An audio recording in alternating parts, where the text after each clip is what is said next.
সাবেক অধিনায়ক তামিম ইকবালের ক্রিকেট ক্যারিয়ার দোদুল্যমান।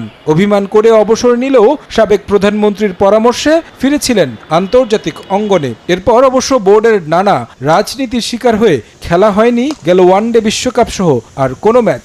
তিনিও বিসিবির সভাপতি পদের জন্য রয়েছেন আলোচনায়।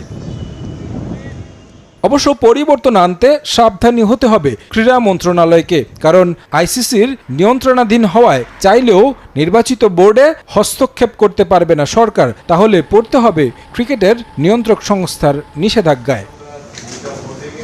পরিচালকদের বাদ দিয়ে বাইরে থেকে সভাপতি করতে চাইলে উপায় আছে একটাই, সেক্ষেত্রে এনএসসি বা জাতীয় ক্রীড়া পরিষদ কোটায় কাউকে নিয়ে আসতে হবে। এখানেও আছে সমস্যা। এই মুহূর্তে বোর্ডে এনএসসির পরিচালক দুইজন, জালাল ইউনুস এবং আহমেদ সাজ্জাদুল আলম ববি। তাই নতুন কাউকে আনতে হলে পদত্যাগ করতে হবে তাদের। যতটুকু জানা গেছে সে কাজ